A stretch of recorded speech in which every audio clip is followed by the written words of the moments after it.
So there's a ton of science on what's happening with your baby's development at each stage of their first years of life. And we all know that 80% of the brain is developed by age 3, and this is such an important time.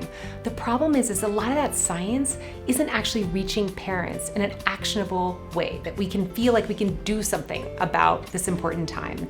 So we've partnered with experts in various fields like neuroscientists. We work with scientists who study just how babies and young children learn about math.